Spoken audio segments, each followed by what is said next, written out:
What? Do it. Yeah. Hello, welcome to Fox OG Podcast. Welcome to Tony, Seth. You here? I got friend, your co-host Tim Stafford. Co-host, yep. And best guest is Dan Mac. Oh, I'm the special guest today? Yes. Nice. Nice. Hey, do you want to tell them what you did this morning? What did we get up early to do? I did doing a rap. He did a rap, ladies and gentlemen. So his middle school, it's really a like kindergarten through 8th school, and they do a great job. But they have a little hip hop group called the Couch Rappers. Couch Rappers, yeah. And these guys are the sweetest guys. Seth idolizes them like crazy, and so they invited Seth to come up and do a rap with them this morning in front of the whole school. Yes. And so what did you rap? Do you remember? Yeah. Okay, go ahead. Give us a little bit of it. Okay, let's do this. Let's do this. Okay. Hi, it's me, Seth Erre Thomas, Cat Rappers. I'm the greatest, yeah. I have Pops. I have Tim Stafford. Nice. Fox OG Podcast. Woo! It's Seth Paris. Yeah! Way to go, big boy. Way to go. So we get a little Seth today because it's a half day. Because it's before the 3-day weekend. Yeah, Karaticus. And it was his house day. So Karaticus. Yeah. I don't know what that is, but that's his house. See Nate. Yeah, and you're gonna go see Nate with Mama this weekend, right? Yeah. Yeah, it's gonna be great. Yeah. Yeah. What's Daddy gonna do? I'm gonna do Sarah. I'm gonna chill. Yeah. Daddy might get to the house all to himself for 2 days. I'm gonna get Tim Stafford. Yeah, I know. Maybe I'm Tim on my Stafford way. come over. Yes. Yeah. Yeah. All right, tell everyone bye. Your chicken nugs are ready. Chicken nugs. Sorry, guys. All right. See you, Voxology. Let's go Karaticus, dude. Let's go Karaticus, dude. Where's the favorite one? Pound it, noggin, cheek, and kiss.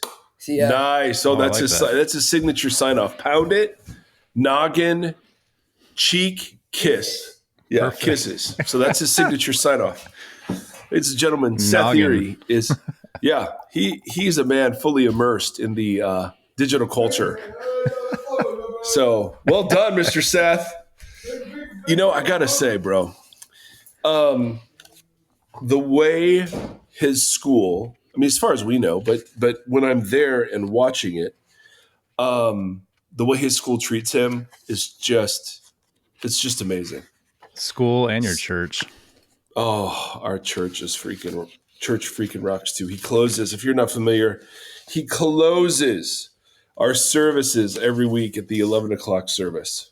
So it's amazing.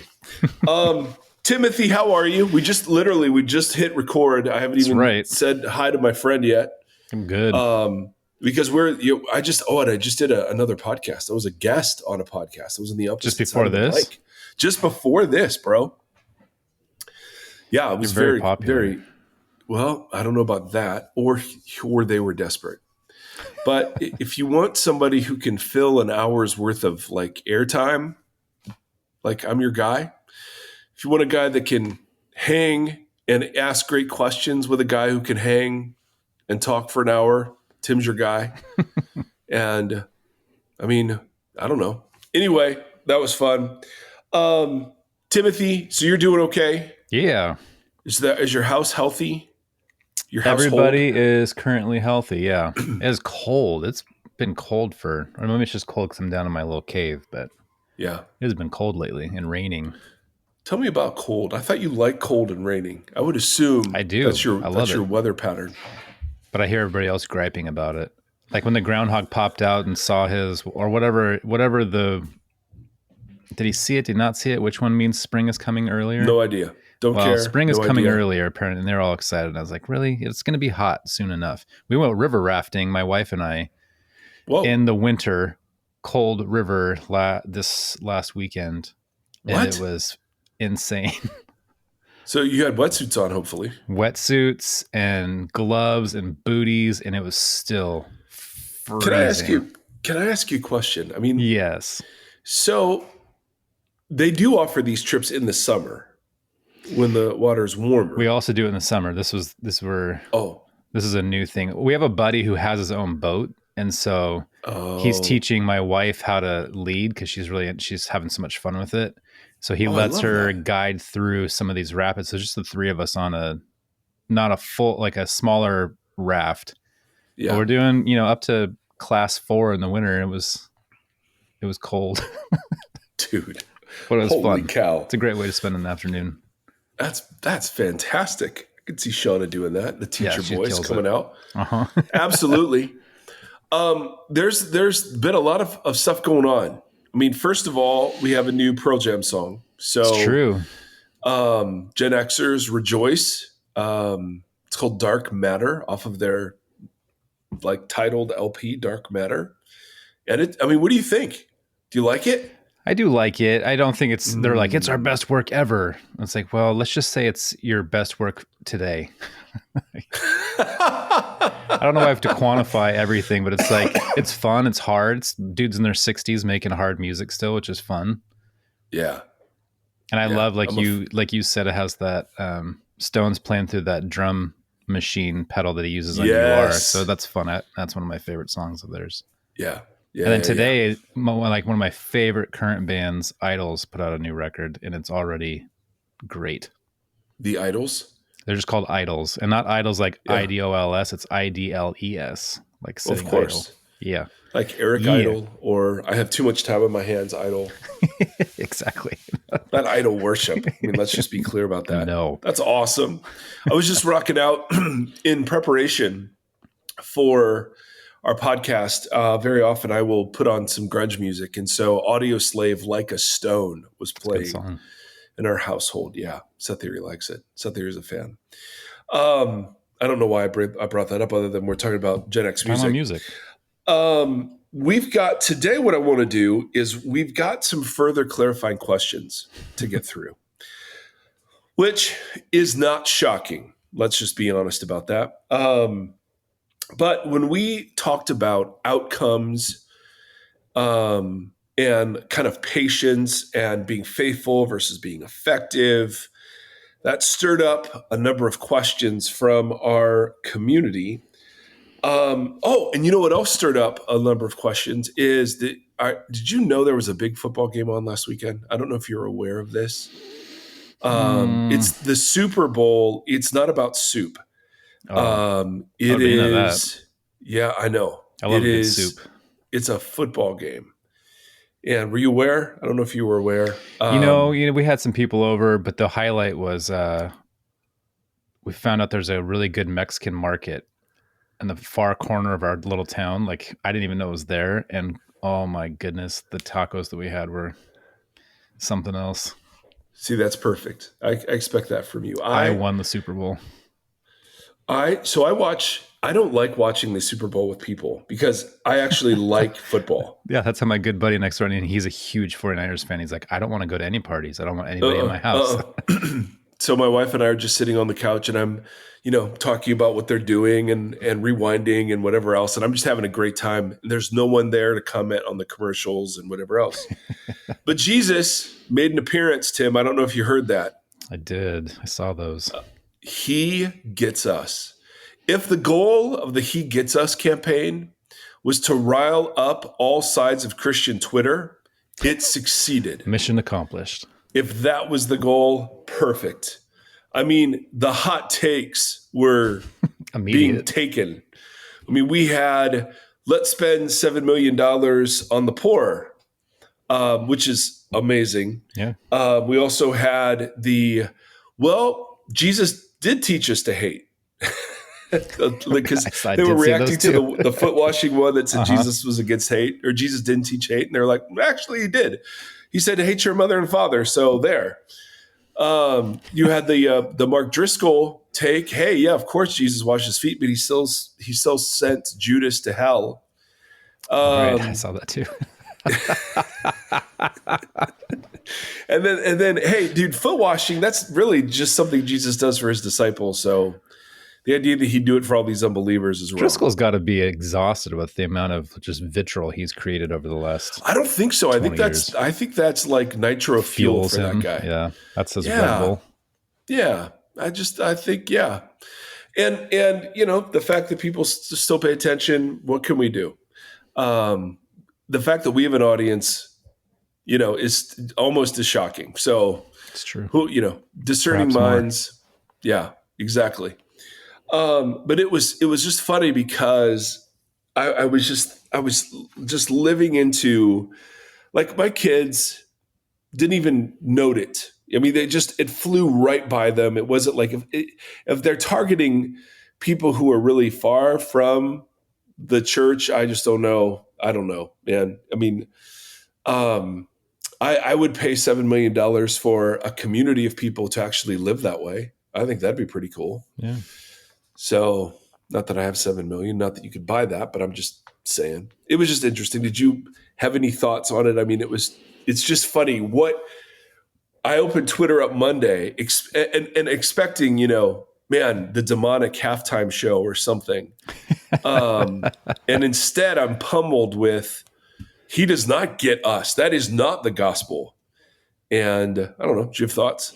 I don't care. It's all there. It is. It's all there just so. None of it means anything. I think in my 20s maybe I would have gotten really riled up about about that spending money for no. But it's like I don't feel like I'm a part of the same religion, to be perfectly honest.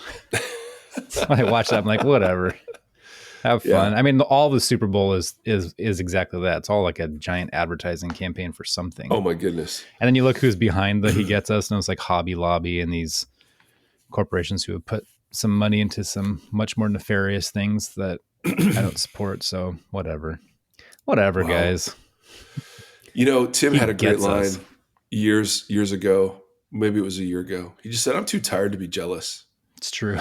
And I think at some point you just get like pummeled by life into submission where you're like, it's just not worth the energy. But I always just find it interesting that the conversation around, does Jesus teach hate, becomes a yes he does, no he doesn't kind of option. It's just funny. It is funny.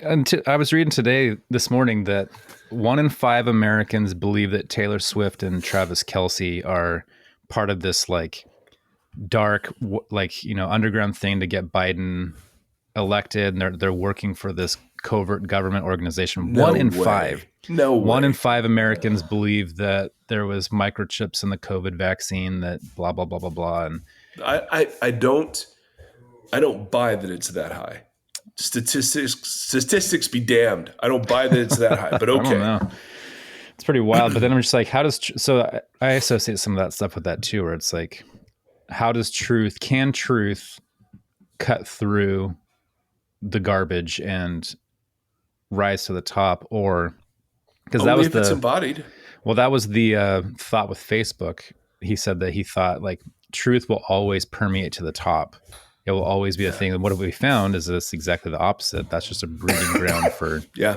And that statement didn't rise to the top. So nope. Oh, so great. It's so fun being a part of all this right now. There was a Deadpool trailer though with Wolverine that broke the internet. That was solid. And I will say my oldest son, Nate, is very excited for Kung Fu Panda 4. I didn't even know there was a 3. Or there 2 was really, a 3, for that matter. And they're all solid. I mean, they're all solid. But love Jack Black. You guys aren't tuning in to hear 2 middle-aged white guys talk about pop culture. Like, I know that for sure. I know we're this is still the new shocked. Podcast. We're still yeah. Pop culture by 2 dads, so it'd be Pop's culture. There it is. Papa culture. Seth did give me a shout out in the middle of his rap, though. He's like, shout out great. Pops. I'm like, all day. All day, dude. All Love day. Because he mostly calls me Mike. Yeah. So he didn't do shout out Mike. He did shout out Pops. And I'm like, come on. Does he have a hip hop name? No, he's just a fan of his own name. Yeah. So as we've talked about before, he and his older brother write, and I say write very loosely.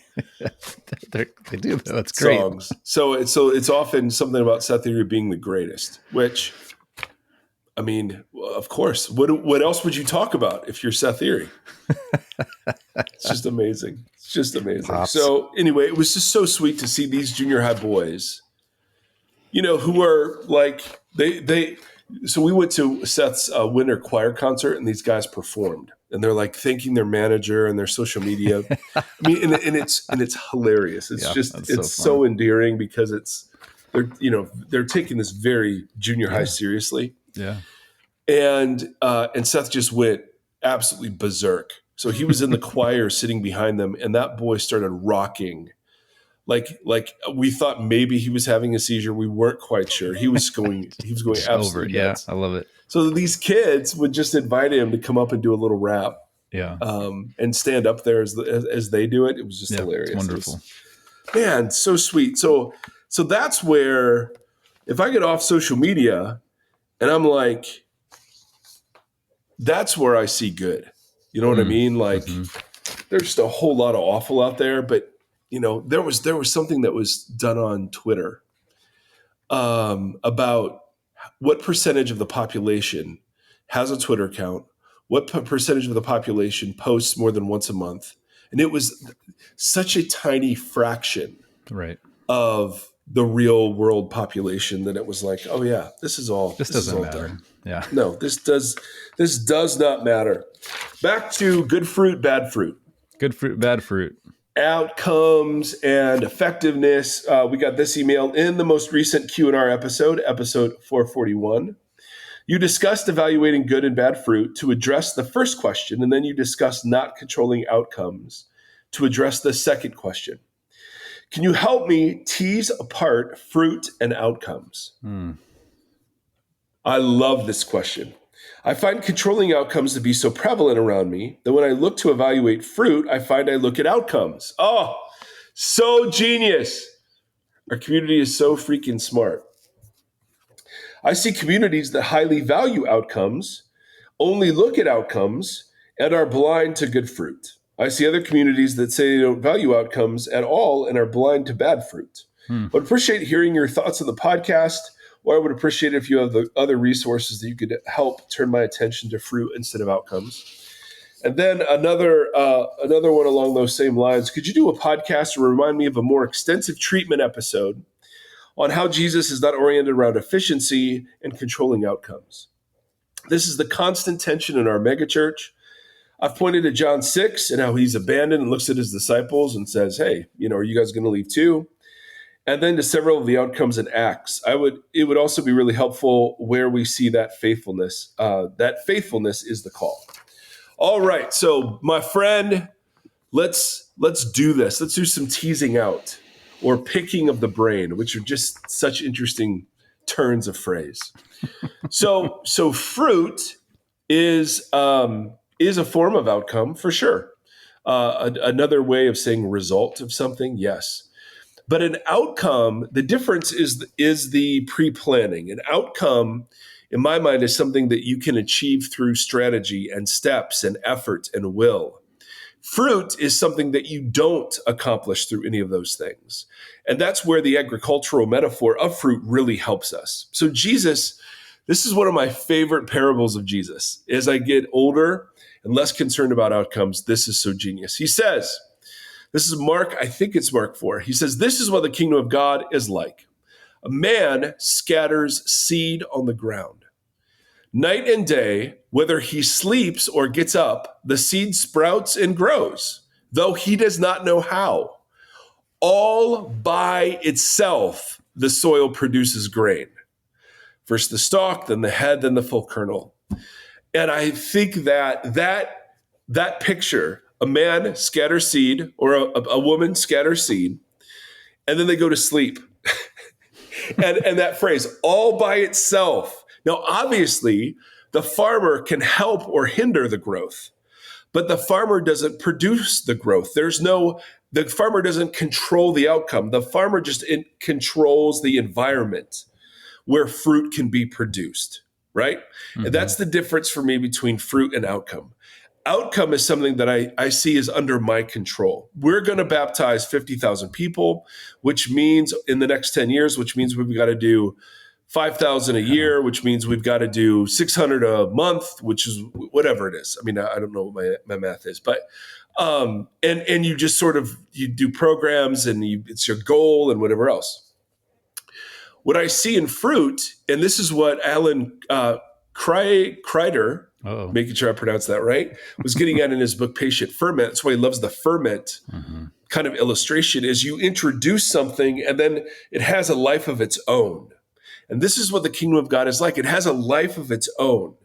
Our job is to be faithful in scattering the seed, right? Preaching and embodying the kingdom in the metaphor. And it's God's job to cause the growth. Paul uses this same metaphor when he talks about he and Apollos planting the church in Corinth. He says, what after all is Apollos, right? Well, the church there thought he was this really gifted rhetorician that was much more impressive than Paul.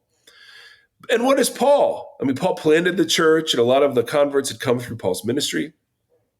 But he says, what are these guys? Only servants through whom you came to believe, as the Lord has assigned to each his task.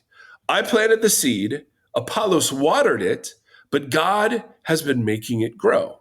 So this is why this is where faithfulness comes in. Paul planted, he was faithful to plant. Apollos watered, he was faithful to water. But God caused the growth, the outcome, the fruit. And this is where I think the implicit invitation to be faithful comes when you look at the tenor of all the New Testament writings to churches. None of the churches are called to do great things for God in the world. Rather, they're called to properly reflect their image bearing as witnesses to the resurrected Jesus in new creation community. And so that's what faithful means. They're invited to keep living into their identity, as opposed to outcomes, which are things you can measure in your behavior. You can't measure patience. There isn't a test that says how patient you are, or have you grown in patience over the last year, or how are you more kind or joyful or peaceful. Outcomes are things you can measure.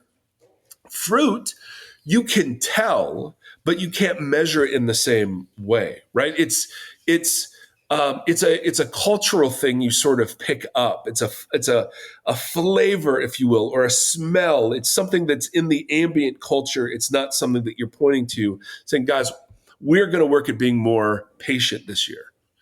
And here's our plan to do that. Does that make sense so far? Yeah.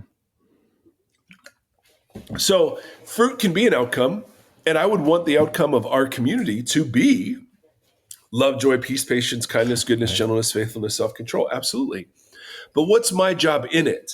Can we produce that? And the answer is no. That's why it's not an outcome. I can't produce it. My job, though, is to, because I do work in the world, to create environments where those things are valued, where those things can develop, where those things are prioritized over other, less important, but maybe more tangible things like, hey, is our church growing in numbers or whatever? So I have a part to play, but that part is faithfulness. That part isn't control or outcomes. Mm-hmm. So the idea that a farmer scatters seed, I love it. And then he goes to bed. Now, obviously, you can weed and water and you can do the things, but by itself, it grows. And if he says that's what the kingdom is like, then the role of the church is to provide environments where that growth happens, but it's not, and it can never be under our control. Right. And the just absolute horrible move that we've made in the American church, at least in my branch of it, has been to define leadership as controlling outcomes and envisioning outcomes. So the church, we want to have 9 campuses, by the year 2030, or we want everyone to go through this program. And that's fine. I have nothing against strategic planning, but it's very easy to substitute outcomes for fruit and kind of use them synonymously. Who cares if another campus is coming to your city? I mean, you've been wrestling with this all the time, right? For the church that's bringing another campus to your city, they're looking at that going, see, that's proof that God is working. Mm-hmm. The churches in the city, some of them anyway, are going, see, that's proof that God isn't at work and that something else is, that some other agenda is at work. Yeah. And so you very rarely see Paul or any of the New Testament writers like point to outcomes. So, I mean, Paul will say, yeah, this is how many times I was shipwrecked. This is how many times, I was bitten by a snake. But he will rarely, I mean, I can only think of one place where he says, yeah, I think I baptized a couple people, but I try not to baptize anybody. I don't know. Like, he's never leading with like the outcomes of his ministry. If he's ever bragging about anything, it's like how much he's been persecuted for the sake of. No wonder Gambus is a Pauline scholar. Everything you just said sounded like words he would have said. Yeah, baptized. I don't know. Yeah, Gambus says, Gambus, I mean, Paul and Gambus are maybe the same person. I kind of just get that flavor. It's like, Yeah. So the difference between fruit and outcomes, it seems to me, and I'm sure there are much more like philosophical treatments of this, but the way I understand the difference is that I cannot produce fruit. Yeah. I can plant apple trees that can produce fruit, but I can't produce fruit. But I can produce outcomes. Yeah. And so that outcome can be, 30, I want to read 30 pages today, or I want to whatever, right? I got that all day. When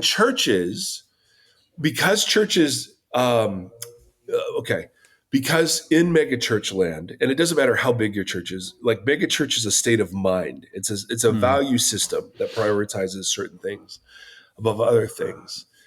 And so often in that value system, outcomes are mistaken for fruit, as we've said, so that you get, hey, what's the fruit of our church? Well, Rick Warren will say, right, when he retired, hey, 1.6 million pastors have been mentored, 50,000 people have been baptized, like that's the fruit. Mm-hmm. And you're like, no, that's all the scattering seed. The fruit happens by itself. So you could say I've been faithful, and we've tried to train pastors, and we've tried to name and number all the things that you've done. It's kind of like, well, that's not a New Testament option. We're never boasting in our accomplishments. So right. When we are saying that we're not controlling outcomes, that means that I go to sleep. I can live in completeness. I can live in short-term failure. I can live in incompleteness. I can live in short-term failure. I can live in limitation, right? I scattered maybe 4 seeds a day, and then I went to bed. I scattered maybe 10 seeds, or maybe 500. But my job isn't to control what happens when the seed is scattered. My job is just to be faithful in scattering, or to use the Pauline metaphor, I'm just watering. That's all I'm doing. Paul brought this church into existence, and I'm just watering it. But God is the one causing the growth. So implied in that is it's simply my faithfulness. I don't have a predetermined agenda for how this thing's going to go. And so much of what Jesus does is war against predetermined agendas, right?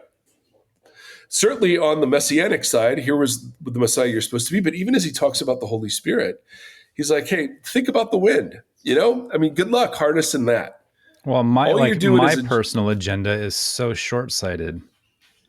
So it's like it's just anytime I feel like if I have to take a breath and look at what I am trying, like what my intent is or how I'm postured in a certain thing. And if I find that I'm trying really hard to push something that I think is important or whatever, I have to test that just within that kind of thing. But for me, like the fruit, and you can tell me if I'm wrong, but off the top of my head, when I think of this, it was wrong. It was all like a how, what, when, where, why. Like fruit seems to be an embodiment that creates a community or an environment that is healthy, but not for my gain. It's for the benefit and the flourishing of the community I'm part of. Outcomes always feel like they're result oriented. Like you have a goal that you're trying to hit, and then you're doing what you can, like you said, to hit that goal. So they feel antithetical to me. Fruit doesn't feel like an outcome. Be. Yeah. I think just those words, the way they define in my head, they feel opposites. So an example of our church, we wanted to have our church centered around the table, right? And the fruit of a centered church around the table is kindness, compassion, curiosity. There's no way you create those things. So what we did is we said, well, we don't know how to create those things, but it seems like it's really important to practice. So we started doing communion every week and talking about it this way. We started an outcome that was called the table, which we do once a month, where the church gathers around homes, around tables, and just I've been eats to one. together. Yeah, exactly. Now that's something we could control, right? That's an environment that we could control. But the fruit of that is so beyond us. You know what I mean? So there is a place where outcome and fruit can be synced. And so, we can have leadership practices that embody humility. Yeah. We can have leadership practices that embody transparency. I think that's what I meant by the how, what, when, where, why. Totally. Like what's the genesis point of whatever. So there are things that look like faithfulness, and then there are things that you can only see later. You just call faithfulness. Yeah. Label it. Exactly. So Jesus, I don't know if Jesus ever tells us. Paul, he uses the word outcome. I know at least one place, but I don't know what their Greek word is. But he just said, consider the outcome of their way of life. And I think there he means the fruit of their life. And if you've been around people who are slavishly discipled by political discourse, there is a fruit to their life that is the inevitable consequence of being immersed in that. Likewise, if people have imagination saturated by the community spirit and the scripture, then they should have a different sort of fruit, but it's not outcome oriented. Although outcomes can help provide an environment for fruit, if that makes sense. Yeah. One example I want to use about the difference is parenting or marriage. And I want to introduce this, and then we got a question about parenting. And so I was told that the goal of my parenting is to make sure my kids are Christian. That's the outcome, right? That's the sole purpose of the family, is to produce more Christian, children who then become Christian adults. So that's the outcome, rather than the fruit of a lifetime of journeying together. It's the outcome. And when I saw the outcome that way, then I elevated as certain things, like making sure they prayed the prayer, making sure they went to church, making sure they believed the right things, making sure they were baptized, going to church camp, and so on, so on, so on. And often, a lot of Christian parents like us make the same sort of error where we're so fixated on the outcome, we're missing the person in the middle of it. You know what I mean? And we've defined the outcome so narrowly. Well, they've prayed a prayer and been baptized, that we're ignoring what the actual fruit is of their life. Are they anxious? Exactly. Are they controlling? Are they angry? Are they whatever? And so where I've had to walk in deep, repentance, is we were handed a book called Growing Kids God's Way. And this book was, and we had parenting classes on it. We were all young families. There were a bunch of us, young families at Rock Harbor. And so we were all kind of raising our kids together. And this was sort of the manual. And it had to do with teaching kids to soothe themselves, putting them on schedules, not letting them run the household, making them sleep in separate beds, whatevs. Whatevs. Right? And we can debate the merit of all of those things. I'm too tired. The absolute blasphemy of attaching that form to God's way. I'm sickened that I did not call that BS for what it is. And we got this email. Dear Christ followers. Oh. I don't know if he means us or Seth. So he didn't specify. Yeah. So we'll answer it on behalf. I'm just so used to being like, dear heretics. So now that we've got the Christ followers, just joking, JK, LOL. No one calls us heretics. Oh, Dear Christ followers, which is a great way to open.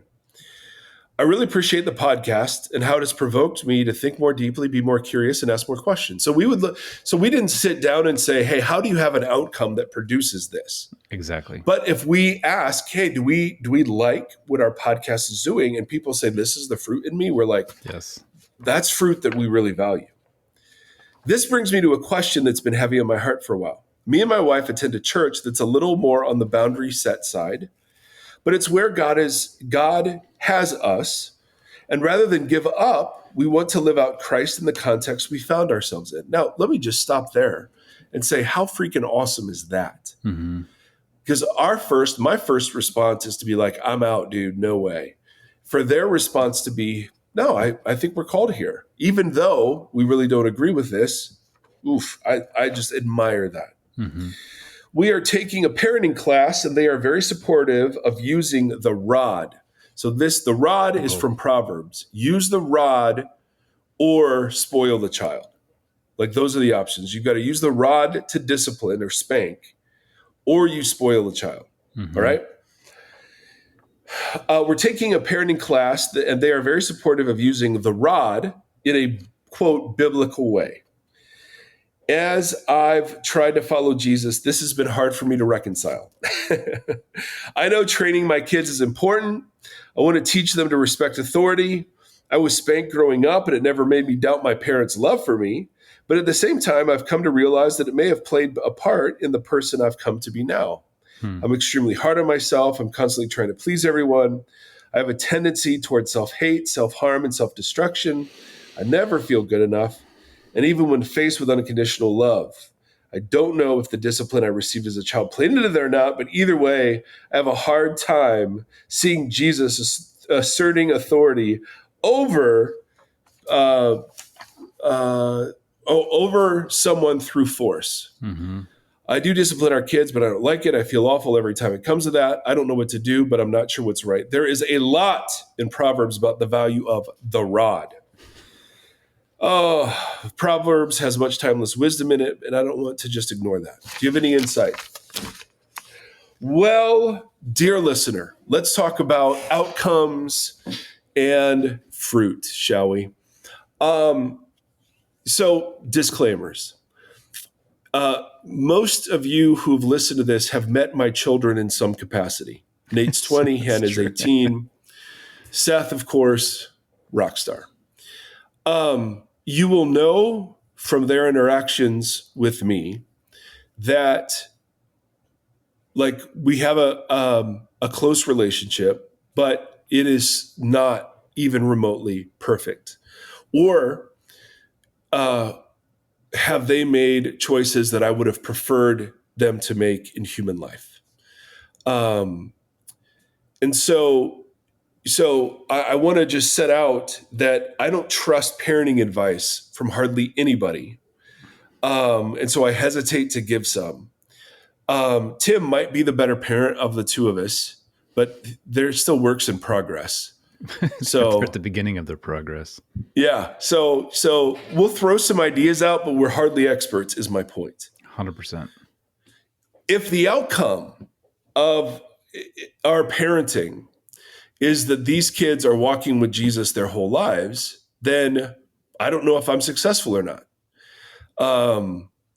One of my kids has loads of questions and it isn't sure they buy this. Mm-hmm. Another kid sees value in church, but kind of as an add-on to an already over full life. Mm-hmm. If my sole goal or the sole outcome I'm measuring is, well, they're walking faithfully with Jesus right now, I'm not sure I've met that goal. Mm-hmm. But that's not been my goal. My goal has been that we would be close and they would see me as, at this point in their life, as a source of wisdom, as a source of encouragement, and a source of comfort, even when they know I don't approve of whatever it is they've gotten into. I simply do not care about what their behavior is because their relationship and our relationship is more important to me. Mm-hmm. I'm not saying this well because I care obviously about their behavior. Right. But I'm prioritizing wanting to be a part of their life over correcting every little thing they do wrong. Does that make sense? Yes. And so when I come across anything, and this goes back to the spanking bit about the rod or the biblical way to discipline, I think that is hot freaking garbage. Even the claim that this is God's way. So let's deconstruct this a little bit. First, Proverbs are not laws. They're not rules. They're not commands. They're not covenants. Proverbs, if the point of the proverb is, hey, discipline your kids, then great. But the point of the proverb isn't, hey, you must discipline your kids this way. Mm-hmm. The point of the proverb is discipline your kids, right? The details of the proverb are never to be identified with the point the proverb is making. That's why proverbs can be timeless. Mm-hmm. The tortoise and the hare, is it really about speed versus slowness? No, it's about perseverance, right? It doesn't matter if you so spare the rod, spoil the child. Well, in one sense, that is true if the rod stands for discipline, which in Proverbs it does. So that anybody would take, you have two proverbs that say, do not answer a fool according to his folly. And then another one, I think it's in the next verse, that says, answer a fool according to his folly. And they give two different rationales for that. Mm-hmm. The point is wisdom, not rulemaking. And if there's anything that I want to say to other parents out there, it is that Jesus following has been used to guilt kids and shame kids into hiding and pretending. And we call that Christian. Versus being, I'm so secure in my relationship with God, and I'm so secure in God's love of them that I don't have to control them in order to get them to follow Jesus. Actually sow seed. They see my life. They know what I do. They've listened to me preach. They see me on the stage. They see me at home. They see me fight with my wife. They see me repent of sins against our family. They've seen it, right? Mm-hmm. But the last thing I've ever done with that is mandate that they follow in those footsteps. Right. You can't guarantee that outcome. And any attempt to control Jesus following as an outcome will guarantee it doesn't happen, or at least not in the way that you want it to happen. My kids are drifting into Jesus following, not because I'm asking, controlling, or manipulating them, but simply because as they explore the world outside of their own experience within our family, they're seeing some of the just desperation and emptiness of the ways of life their friends are choosing and the things that they've experienced themselves. So it's like sexuality. I was told that outcomes mean that to teach my kids about sex means to teach them not to have sex before marriage and to teach them where the lines are. And that if they have sex before marriage, it will be bad and that God won't reward them afterwards. We've not taught them that.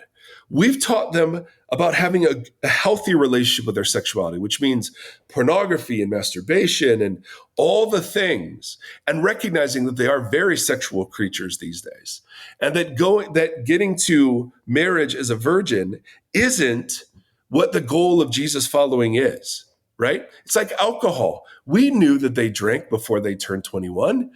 We encourage them to have healthy relationship with alcohol. People would freak out because we're not keeping the rules there. Mm-hmm. But my kids have come back and they've said, Dad, I have 2 drinks and then I go home because I don't want to be like that. Right? The truth, is this making any sense? I don't Absolutely. know.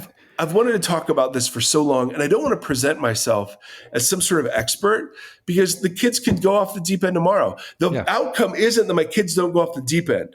The outcome I want more than anything else is that I'm still allowed to be part of their lives, their deep lives, their true lives, their mistakes, their darkness, the wants they have that they know aren't right. My therapist put it this way: the opposite of shame is connection. And so much of parenting, at least in my experience, under the guise of Jesus following, is shaming. Yeah, 100%.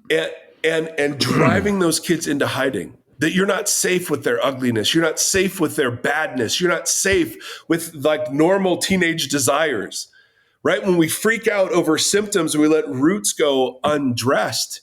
I mean, good Lord, no wonder they hide. No wonder they hide. Shame and fear. fear. And so the poker face required, as your kids actually open up and tell you the real things they think, the real things they've done, the real things their friends do, and to just sit there and connect with them in the midst of that has been one of the hardest things ever and one of the most rewarding.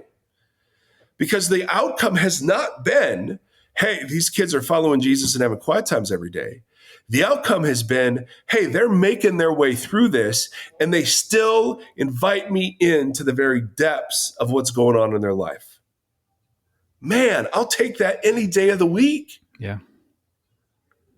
No one comes into the kingdom by nagging, by spanking, by freaking criticizing their kids. I mean, think about how God treats us. I know, and man, I'm going off here, and I don't know. Well, I don't know. There's so many disclaimers I want to give. Don't give any disclaimers. I think you have nailed it. And obviously we're a work in progress. You're a little bit ahead of me. But even that's a weird thing to say because your kids are 3 unique individuals with 3 unique paths and 3 unique journeys. And my kids are 2 unique people. And then for my kids, they're so opposite of each other. There would be if I was trying to rule the house with one way of doing things, I would lose them both. Totally. And nothing constructive would come of it. But like I have one really peaceful, like just really empathetic and emotional kid, and then one wild spirit that pushes boundaries and fights, and I cannot react to them the same way.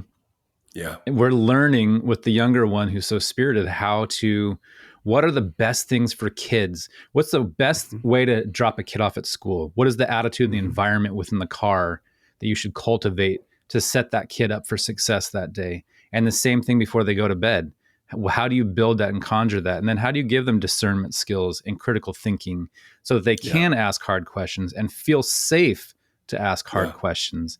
Yeah. And if they ask a hard question that I don't agree with, me spanking them or putting fear in them, or even shaming them for yes. Like think of all the shaming statements, like that come with discipline. Like you're so much trouble, or what's wrong with you? What's wrong with you? Those are tragedies. Yeah, you're dehumanizing them.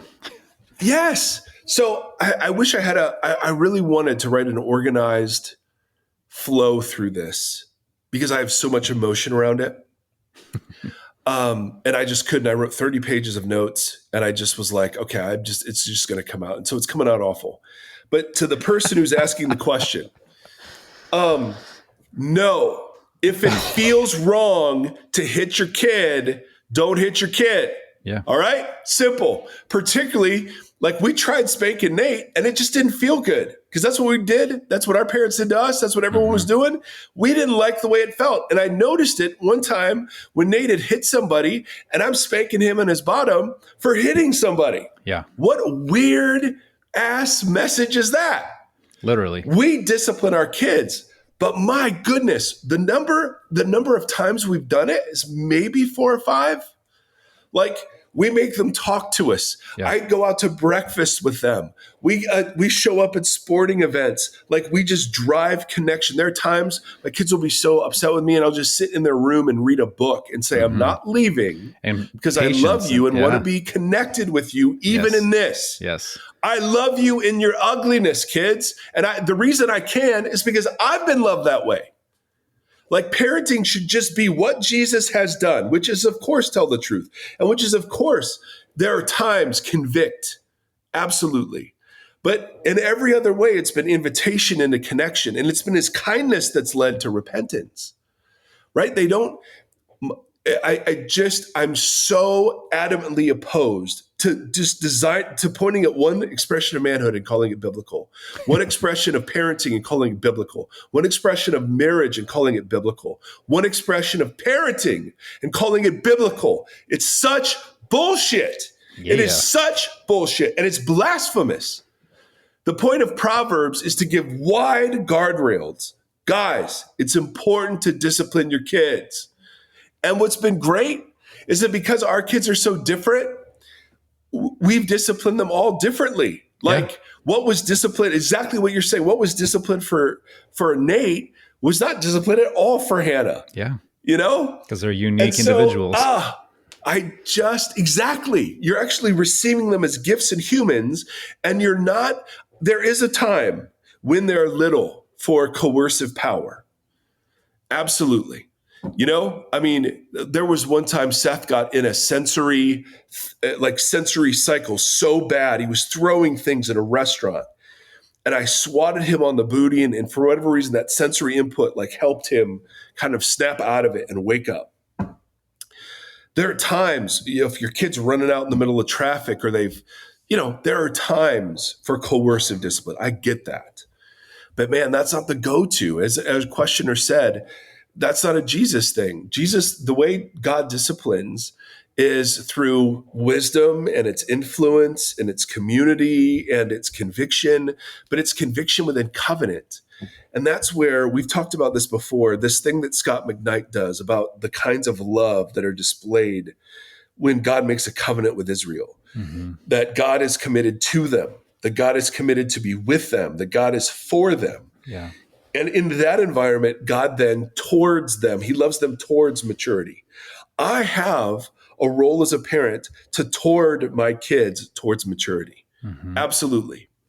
But that only comes into like real transformative shape if they believe deeply that I'm with them, that I'm for them, and that I'm committed to them no matter what.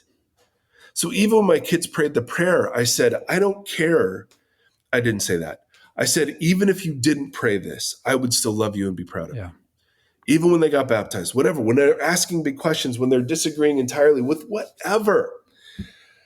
Again, no expert, but I want to really resist this biblical parenting idea to say, I think that is one of the most harmful things we can do to our children is label one way of parenting biblical. I just think it's nonsense and it's really, really harmful. The patience thing, like when you go, like you said, sitting in the room, letting them process their emotions, that you're being patient and sitting with them through that, which is a extraordinary version of love. And it can be a version of correction too, but you're giving them the space to allow them to have those things. When I think about being spoiled, I think about like not having an awareness or not being able to discern well. And so you're kind of like your vantage point is very, it's like tunnel vision almost. Yeah. And I feel like spanking is like often the exact same thing. It's an easy reaction to something that is asking for more time and patience. Right. It'd be easier for me to take my wild child and just hit her and show that I am bigger and stronger and that I can shut this scene down. That does nothing in love for her at all. And I want to open up the possibility. Like I've used dad voice before with my kids when they were little, where I would come in and with loads of authority in my voice, raise my voice towards, I remember, it doesn't matter. I won't tell stories about them. So I want to, there are times, I'm not saying that there aren't times. Seth just carried down 2 posters of our older 2. There's Nate's senior soccer picture. Thank you, Seth. And then this, what do you got? Hannah's senior soccer poster. Okay. Perfect.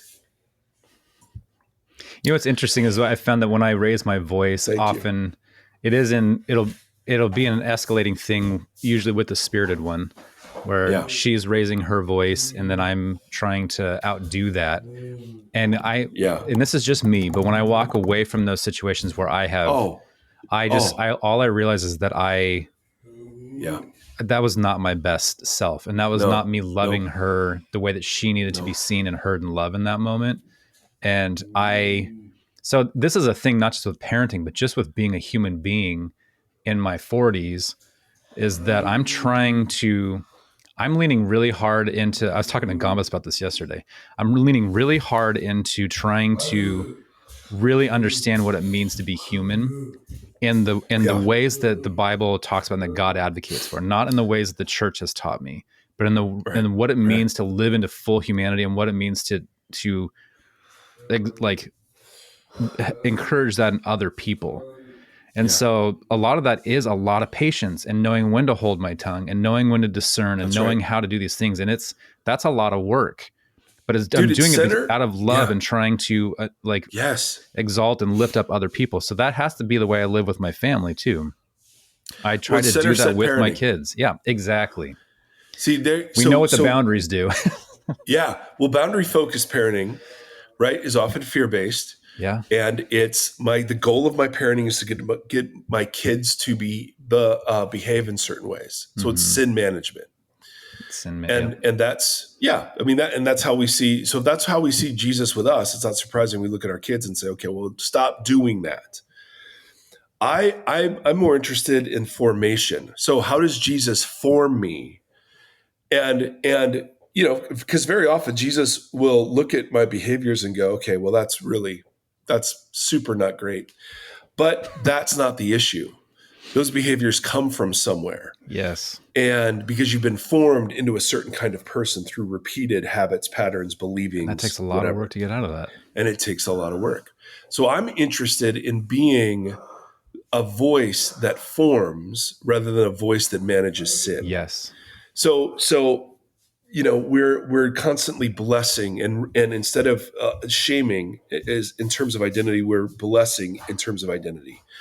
And there are behaviors that need to stop, and there are behaviors that need to do. But like with our kids in grades, we said, okay, the outcome for us, we know you're smart.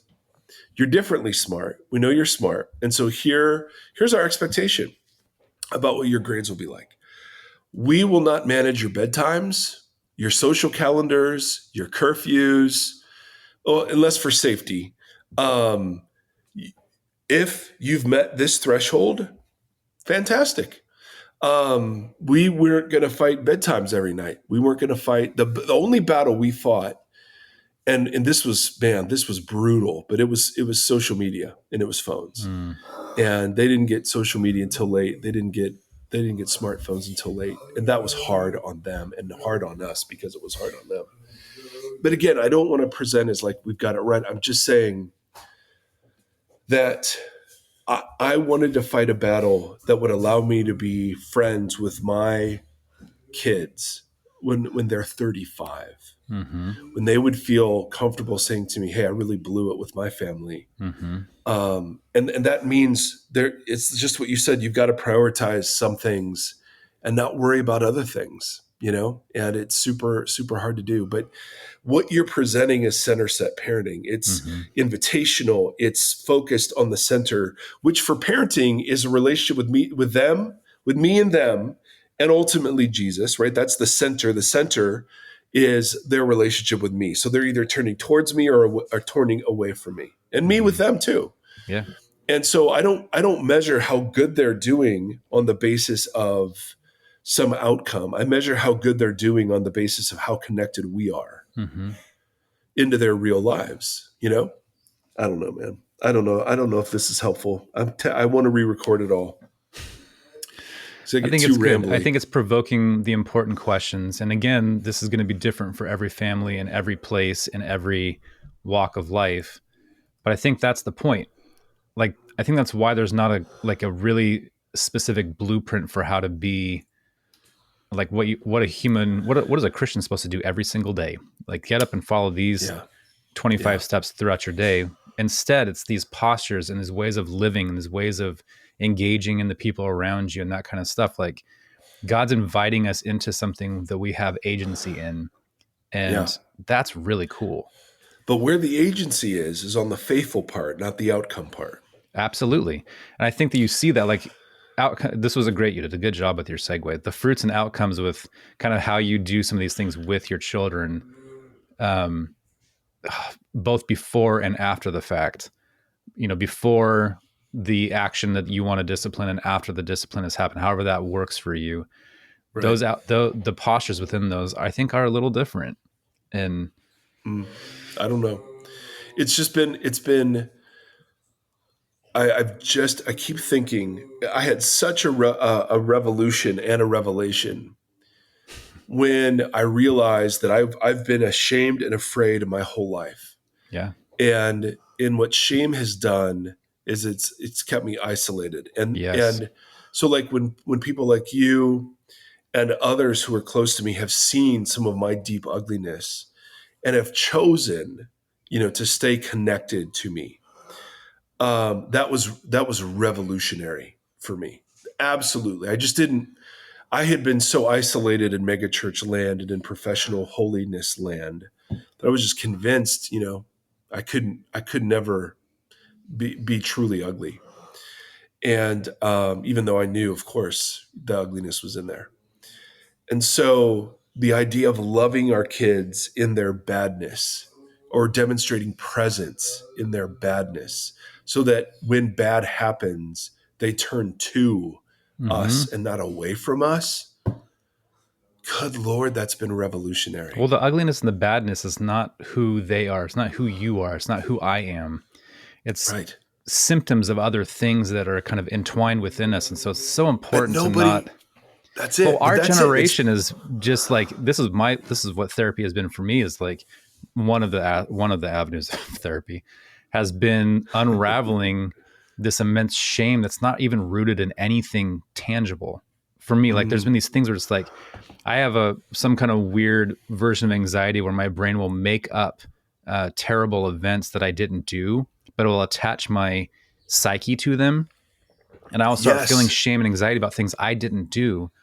Yeah. But I will still go through the process of like going through all of that. And it's terrible. Oh. And, my wife will just be like, that you didn't do this. This isn't who you are. Da, da, da, da. And I'm spiraling on this thing. Mm-hmm. Shame has, and now like I sent you and our mutual friend that article about how trauma, we've talked about a little bit, but they're learning more and more about how trauma is passed down genetically. And I feel like that's a gateway that's going to show how many other things are passed down genetically that we like. If I have this amount of immense shame in me, do my kids have some of that in them already? Because I'm trying so hard not to set them up for that. and that has to do with how we discipline. Yeah, totally. So the outcome can't be them turning out a certain way. So, I mean, I've seen Christian kids, Christian school, church every Sunday, discipline, Bible memory, the whole thing, and they go crazy. Yeah, absolutely. And then I've seen kids come from non-Christian parents and turn out to be the most vibrant Jesus followers. So there isn't a formula, though we wish there were. And I think because of our fear, we get off of our crosses and we engage in old creation dynamics. And for me, that's going back to the first question. That's part of the difference between outcome and fruit. Mm-hmm. Outcome tempts me to engage in old creation dynamics because I believe there's something under my control. Exactly. Whereas fruit, for whatever reason, forces me into patience and new creation dynamics more often. Mm-hmm. And so just yesterday, I was thinking about, okay, what are old creation dynamics? And I just pulled these from 3 of Paul's letters. Just 3. Old creation dynamics: envy, boasting, pride, dishonoring others, self-seeking, being easily angered, keeping records of wrongs, delighting in evil, sexual morality and impurity, idolatry, hatred, discord, division, rage, selfish ambition, factions, drunkenness, conceit, provoking others, greed, deceit, unwholesome speech, bitterness, slander, malice. And I find that it's like politics. If I'm really worried about the future of our country, I'm okay engaging in old creation behavior because it's so important and I have to play my part. You know what I mean? Mm-hmm. And then new creation behaviors. Good Lord, right? I mean, this is just a dumb list, but think about it. If like you literally lived out of love and joy and peace and patience, goodness, faithfulness, gentleness, kindness, and self-control. rejoicing with the truth, protecting, trusting, hoping, persevering, humble, keeping unity, speaking truthfully, speaking encouragement and blessing, hospitality, compassion, forgiveness, and thanksgiving. And you're like, wow. I find that boundary life, whether it's parenting, whether it's politics, whether it's marriage, is outcome focused. Yeah. They have to stay in the boundary. And because the outcome is so important, I'm tempted to engage in all the old creation behaviors. Well, you know what's interesting about that too is the boundaries are what are doing the work. True. So again takes away agency or responsibility or how you are navigating or how you are interacting within that environment. I was like, while you were reading those, I was thinking about the diagrams that we made for when we were going through the center bounded fuzzy. Yeah. And with the center one, when I was picturing it in my head before we made the things, it was like there's this space and people are in different spaces within it. And that's okay. Right. Like, but with the boundaries, this constricted thing that once you're inside the boundary, you're fine. There's nothing to worry about anymore. And if you're outside the boundary, well, there's also nothing for us inside the boundary to worry about because they're out there. The walls do the work. And it's just a fascinating. That's a great way to put that. You really see it a lot though. Like, well, and it teaches you behavior modification. As long as I behave like a Christian, I don't have to be one. Exactly. Yeah. Oh, so good. Hey, for some reason, I'm feeling very vulnerable about all of this, and I'm not sure why. So I'm just going to say, emailers, be gentle, because I don't know how polished, and I certainly don't want to come across like I know I've got it figured out. I really feel strongly against the rod class. And even in therapy around marriage, right? The outcome I want is a healthy marriage. And if I'm not careful, I just sit and think, well, she's the problem. Oh, yeah. If she were X, Y, and Z, then our marriage would be healthier. And what my therapist does is the exact opposite. He's like, you just worry about your own couch cushion, buddy, which is faithfulness, right? A good marriage isn't up to me. A good husband is. Mm. And so, dude, I mean, it's like years ago when I first started going to counseling, my therapist said, okay, I want you to make a list of everything you would change about your wife. And I had a list. And so he read it back to me and he said, okay, so let's talk about being married to her and loving and delighting in her if none of these things change for the next 40 years. He said, because that's what you signed up for. And it was this cold water of, oh, wow, the goal really is faithfulness, right? I can't control a darn thing. And any attempt to control her boomerangs, into the worst possible scenarios. And that's where a lot of that shame culture from, like when you're talking about talking to your kids about sex and whatnot, those were outcomes, right? It's like, I was told if I waited until I was married, then my marriage is going to be so blessed. And it takes, again, your faithfulness and that kind of stuff out of the equation to a certain extent, because it's like, if I just achieve these goals, everything will be hunky dory. And then you get there and it's like, wait, what? Like, there's surrender involved in this. And there's like when all the fireworks die down and then we're in 15 years or more of marriage and you're just kind of like, oh, you're still here. I'm still here. And it takes it takes you leaning into full humanity and lifting up humanity and doing all the things that are hard and can be really hard, because that's what love is. It's not just like a list of achievements and goals to. It's the power of love. You've got a 4-star marriage because you did these things before you got there. I want to know what love is. There it is. How do I know when it's love? Well, I don't know. Which kind of love? My students are writing this be love? Well, it's interesting. My students are writing definition essays right now, and the rules are you have to pick an abstract idea, not a concrete idea. So you can't write about a table or a ball or a car. You have to write about something that can be disputed. So it's like, how do you define love? How do you define success? How do you define family, trust? and it provokes the most interesting conversations. Because a lot of them will try to weasel in a little, like whatever they were told in church about something. And it's like, what does that actually mean, though? And they're like, oh, yeah. But it's fun. It's fun to like learn that. I don't know. Life is a wild ride. Life is a highway. I'm gonna ride it all night long. Oh, as long as it's not a highway to hell, we're okay. Oh, good Lord. Well, somehow Highway to Heaven was a weird show. Who was that? Michael Landon. Michael Landon. I almost called him Michael Douglas. Wow.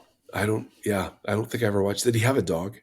For some reason, I have a dog. I think that guy, remember, he was an angel, and the other guy that always wore the Oakland A's ball cap, that was the human that interacted with him. I think he had a big dog. Okay. All right. Well, somebody in our community will know this. Any Michael update Landon on the had a mane, like just a flowing update on hair. the gallbladder? No, my ultrasound's not until not next week, but the week after that. Okay. We need a full report, dude. Yeah, well, I'll ask him if I can have like the X-ray. We'll post it on social media. Yes, social media. Docs, you were right. All right, Seth, come here, boy. Okay. He's been burping and walking around. It's only appropriate after this conversation that he comes in for the blessing. Totally, dude. You got to do the blessing, all right? Yeah, you do blessing too. Oh, you want us to do it together? Yeah. All right. Which one do you want to do? Let's do Swan and blessing together. We're going to do both? Yeah. Okay, let's do it. Both. Israel, Adonai Eloheinu, Adonai Echad. Hear, O Israel, the Lord our God, the Lord alone. Love the Lord your God with your heart, soul, mind, and strength. And love your neighbor as yourself. Amen. Make your turn. Oh, okay. Do the other one? Yeah. All right. May the Lord bless you and keep you. May the Lord shine his face upon you and be gracious to you. May the Lord lift up his countenance to you. And in these days, may he give us peace. Amen. See ya.